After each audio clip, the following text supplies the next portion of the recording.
네, 오늘은 하나님 앞에 값진 거, 하나님 앞에 값진 것이라는 제목으로 말씀을 나눌 텐데요. 이렇게 제목을 잡은 것은요, 이제 3, 4절에 보면 부부 생활 가운데 이제 아내에 대한 그 베드로의 권면이 나오는데요. 겉사람이 아니라, 즉 외모가 아니라 속사람을 아름답게 하라는 부분이 나오기 때문입니다. 그러니까 겉사람을 꾸미는 것은 사람 앞에 값져 보이는 것이겠죠. 그러나 4절 말씀에 나와 있는 온유하고 안정한 심령을 소유한다라는 것은요, 이게 하나님 앞에서 진짜 값진 것입니다. 즉, 우리의 내면을 아름답게 하는 것이 하나님 앞에 값진 것이라고 볼 수 있는데, 이것이 무엇인지 우리 같이 좀 나눌 텐데요. 첫 번째로는요, 하나님 앞에 값진 것은 마음을 단장하는 것입니다. 1, 2절인데요. 아내들아 이와 같이 자기 남편에게 순종하라. 이는 혹 말씀을 순종하지 않는 자라도 말로 말미암지 않고 그 아내의 행실로 말미암아 구원을 받게 하려 함이니 너희의 두려워하며 정결한 행실을 봄이라. 1절에요. 베드로는 아내들아 이와 같이 자기 남편에게 순종하라고 하는데 이와 같이가 어디를 향하고 있냐면 베드로전서 2장 13절에 보면요. 주를 위하여 순종하는 것과 연결되어 있습니다. 그러니까 주를 위하여서 순종하듯이 자기 남편에게도 순종을 해야 된다라는 것이죠. 왜 그런 순종을 해야 되겠습니까? 바로 이것이 구원과 연결되어 있기 때문입니다. 그래서 여기 1절 후반절에 보면요. 남편이 말씀을 순종하지 않는 자라도 말로 말미암지 않고 아내 행실로 말미암아 구원을 받기 위함이다라고 하는데 아내의 이 행실이 그만큼 중요하다라는 거죠. 여러분, 이 행실이라는 말은 구체적인 삶의 방식 또는 삶의 태도를 말하는 것입니다.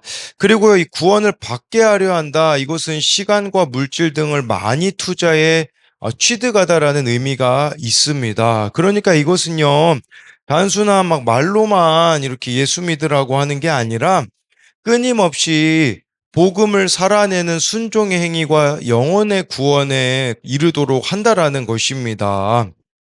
그래서 여러분, 구원이라는 것은요, 내 말솜씨로 되지 않는다라는 것을 행실로 말미암아를 저와 여러분들이 기억해야 됩니다. 여러분, 사실 말로 전해지는 것보다 삶으로 전해지는 것이 더 크다라는 것이죠. 내가 어떤 방식의 삶을 살아가고 있는가, 그것이 정말 남편의 구원을 결정한다. 말씀을 순종하지 않는 남편이라고 할지라도 그 아내의 이러한 모습으로 구원에 이를 수도 있다라는 것이죠. 2절에요. 그렇다면 너희의 두려워하여 정결한 행심을 봄이라. 여기서 누구를 두려워하라는 뜻이겠습니까? 여기서 두려워하면은요, 남편이 아닙니다. 여러분, 남편 눈치 보면요, 구원을 이룰 수가 없습니다. 여기서 두려워하면은 하나님을 경외하라는 것입니다. 여러분, 하나님을 두려워하면 사람을 덜 두려워하게 되어 있습니다. 그런데 대부분 이렇게 남편의 또는 배우자의 구원이 이루어지지 않는 이유는 하나님에 대한 두려움보다 배우자에 대한 두려움이 더 크기 때문이라고 볼 수 있습니다.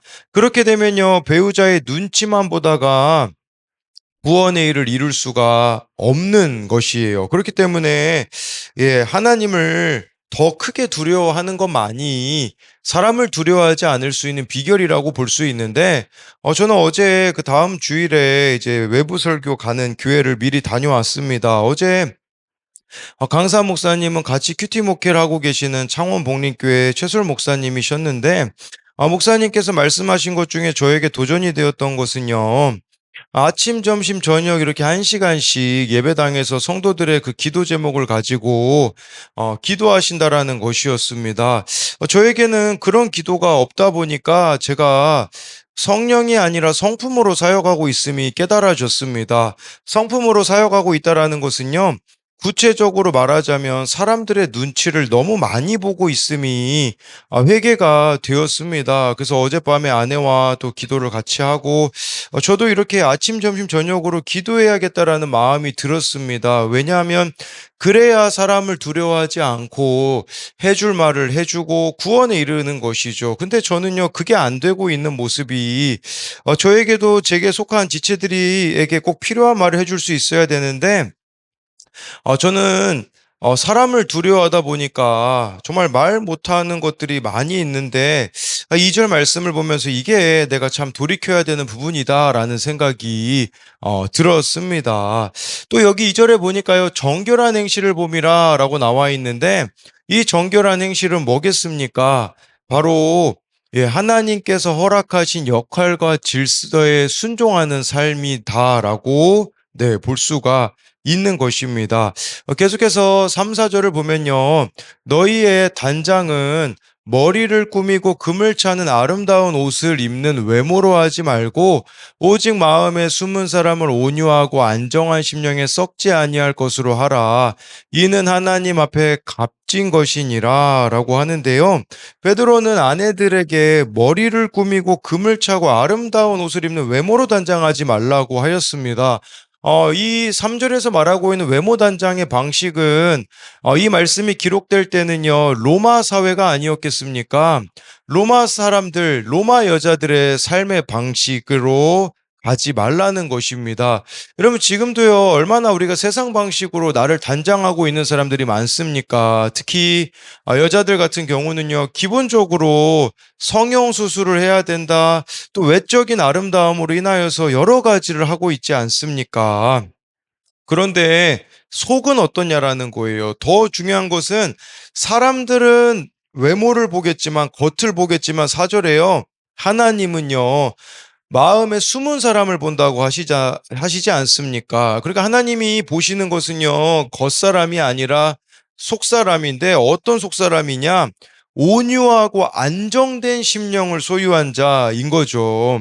온유한 자가 어떤 자이겠습니까? 마태복음 5장 5 절에 온유한 자는 복이 있나니 땅을 기업으로 받는다. 여러분 땅을 기업으로 받는다는 것은 하나님의 약속을 받는다라는 뜻이거든요. 그러면 온유한 자는요 이런 의미가 될 수 있어요. 날마다 하나님의 말씀을 붙잡고 살아가는 자가 온유한 자가 될 수가 있죠. 여러분 우리가 그러면요 온유한 자가 되면 어떤 일이 벌어질까요?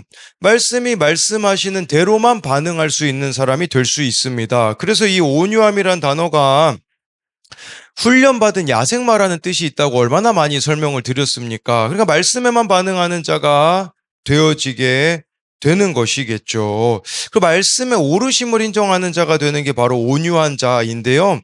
온유라는 말에 무엇을 모으다라는 뜻도 있습니다. 그러니까 온유함은요, 내 삶에 존재하는 모든 것을 모으고 인정하는 것입니다. 내가 고아이고 가난하고 부모가 바람 피우고 이 모든 걸 인정하는 것, 즉 나의 모든 환경에 올소이다 하는 것이죠. 그러니까 100% 오르신 하나님의 말씀을 인정하며 가는 자가 온유한 자라고 볼 수가 있습니다. 또한 여기 안정한 심령이 나오잖아요. 이 안정한 심령은요. 환경, 감정, 사람의 평가에 쉽게 흔들리지 않는 내면이라고 볼 수 있습니다. 여러분, 이 안정한 심령은요, 감정이 없는 사람이 아닙니다. 감정을 하나님께 가져갈 줄 아는 사람입니다. 그래서 즉각 반응하지 않고 하나님께 먼저 맡기는 영적인 성숙한 자라고 볼 수가 있습니다. 그럼 여러분 4절에서 말씀해 주고 있는 이 내면을 아름답게 한다라는 것은요. 아주 쉽게 말씀드리면요. 뭐 너무 흔히 듣는 말이지만요. 하나님과 바른 관계를 맺으며 살아가는 아내가 되어줘야 된다라는 것을 뜻하는 겁니다. 그래서 이것에 대한 적용 질문도요. 배우자 또는 다른 사람의 눈치만 보고 있지는 않습니까? 이것은 아까 제가 2 절에 너희의 두려워하면은 남편을 두려워하라는 말이 아니라 하나님을 두려워하라는 뜻이었거든요. 그러니까 우리가 막 사람이 우상이 돼 가지고 두려워하면요. 결국은 구원으로 나갈 수 없다라는 것으로 설명을 드렸기 때문에 우리는 하나님을 경외함으로 나아갈 때야 구원이 이루어진다라는 것으로 설명을 드렸고요. 나는 날마다 무엇으로 나를 단장하고 있습니까? 외모입니까? 하나님과의 바른 관계입니까? 그래서 여러분, 이 사람들이 보기에 좋은 그 외모만 단장하고 있는가? 하나님과의 관계를 단장하고 있는가? 이제 이런 부분들을 한번 생각해 보자라는 것입니다. 두 번째로요. 하나님 앞에 값진 것은 하나님께 소망을 두는 것입니다. 5절 6절인데요. 전에 하나님께 소망을 두었던 거룩한 부녀들도 이와 같이 자기 남편에게 순종함으로 자기를 단장하였나니 사라가 아브라함을 주라 칭하여 순종한 것 같이 너희는 선을 행하고 아무 두려운 일에도 놀라지 아니하면 그의 딸이 된 것이니라. 네, 여기 보면요. 전에 하나님께 소망을 두었던 거룩한 부녀들이 있었다고 합니다. 그러니까 하나님께 소망을 두었던 이런 아내들이 있었다라는 것이겠죠. 그랬을 때 이 사람들이요, 자기 남편에게 순종함으로 자기를 단장하였다고 합니다. 네, 그래서요, 이, 이게 의미하는 것은 남편이라는 십자가에 순종하는 것이 하나님 앞에 단장이 되었다라는 것으로 볼 수가 있는 것이겠죠. 그러면서 예를 드는데 6절에 사라가 등장합니다. 사라가 남편에게 순종함으로 자기를 단장한 여자였다라는 것이죠. 예, 그래서요, 여러분, 사라도 사실 얼마나 아름다운 여자였었습니까? 그런데요, 여러분, 사람 눈에 아름다운 것은요, 고난과 음란과 교만으로만 연결이 됩니다. 그러나 이제 하나님 앞에서 아름다움은 구원을 이루게 되어지는데, 여러분, 사라에게 있어서 아브라함이 어떤 남자였습니까? 솔직히 무시가 되는 남자였습니다. 그런 남자인 아브라함을 주라 칭하며 순종하였다라고 말씀해주고 있는 것이죠. 여러분, 사실 남자보다는 여자가 더 똑똑합니다. 그런데 그 똑똑한 여자가 교만해질 수 있거든요. 교만하면 남편에게 순종하지 않죠. 근데 여러분, 사라가 아브라함에게 순종하는 모습을 보여주지 않습니까? 그 순종이 뭐였습니까? 하나님이요, 아브라함에게 본토 친척 아버지의 집을 떠나 내가 내게 지시할 땅으로 가라고 했을 때, 여러분, 이게 아브라함만의 순종으로 과연 가능했겠습니까? 사라가 같이 떠났기 때문에 가능했다라는 것이죠. 또 이삭을 번제로 바치러 갈 때 여러분, 사라가 과연 몰랐을까요? 여자가 눈치가 얼마나 빠른데요. 알았을 겁니다. 아침에 제사를 드리러 가는데 재물이 없는데, 당연히 사라 입장에서는 네, 오해가 되죠. 근데 죽기까지 사라가 아브라함에게 순종하는 것이죠. 또 아브라함이 두 번이나 배신하지 않습니까? 그러면 똑똑한 여자라면 위자료 받아서 새 인생 살 수 있지 않겠습니까? 그런데 사라는 조용히 순종하는 것이죠. 그러니까 말도 안 되는 남편에게 순종하였다. 그게 바로 아브라함을 주라칭하여 순종한 것이라고 볼 수가 있는 것입니다. 그러니까요, 이제 4절 후반절에 보니까요, 6절 후반절이죠. 너희는 선을 행하고 아무 두려운 일에도 놀라지 아니하면 그의 딸이 된 것이다. 여러분, 우리들에게 얼마나 두려운 일들이 많이 있습니까? 사라에게도 두려운 일들이 있었죠. 물론 사라의 실수였긴 하지만 하갈을 이제 아브라함의 첩으로 주어서 이스마엘을 낳았잖아요. 근데 그 이스마엘을 나중에 분별해가지고 쫓아내게 되어지는 지점들이 있잖아요. 그러니까 이것이 우리에게도 두려운 일이 있을 수 있다라는 것을 말하는 것이겠죠. 그런데 중요한 것은요, 이 두려운 일 가운데 하나님께 소망을 두며 나아가면 분별이 되어진다라는 것을 볼 수가 있는 것입니다. 네, 7절을 보면요. 남편들아 이와 같이 지식을 따라 너희 아내와 동거하고 그를 더 연약한 그릇이요 또 생명의 은혜를 함께 이어받을 자로 알아 귀히 여기라. 이는 너희 기도가 막히지 아니하게 하려 함이라. 이제 남편들에 대한 이제 아내에 대한 그 권면이 나와 있습니다. 남편들에게요, 이와 같이 지식을 따라. 여러분, 지식을 따른다라는 것은요, 그냥 단순한 정보가 아니라 하나님의 뜻을 아는 신앙적 분별력이라는 의미를 가지고 있어요. 그러니까 이 지식을 따른다라는 것은 감정대로, 권위대로가 아니라 하나님의 시선으로 아내를 이해하며 함께 사는 것을 말하는 것입니다. 여러분, 이건 감정 권위가 아니라 하나님의 시선으로 아내를 이해하며 살아가는 거라고 볼 수 있죠.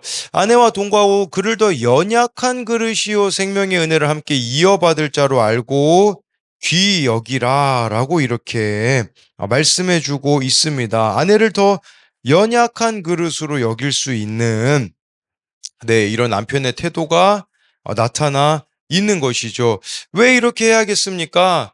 7절에요. 너희 기도가 막히지 아니하게 하려 함이라. 여러분 이게 중요합니다. 뭐냐면 배우자와의 관계가 하나님과의 관계에도 연결되어 있다라는 것을 우리들에게 말씀해 주고 있는 것이겠죠. 그러니까 배우자와의 관계가 좋지 않으면 어떻게 되겠습니까? 여러분 뭐 기도가 나오겠습니까? 하나님께 대하여서도요. 그러니까 하나님과의 관계와 여러분 이웃과의 관계는 별개가 아니라 같이 가는 것이 아니겠습니까? 그렇기 때문에 정말 이 남편들도요, 어떻게 이렇게 할 수 있겠습니까? 아까 하나님의 시선으로 바라보는 게 지식을 따른다고 하기 때문에요. 결국 남편이든 아내든 제가 지루하도록 많이 하는 말 중에 하나가 뭐냐면 하나님과의 삼각관계가 이루어지지 않으면요.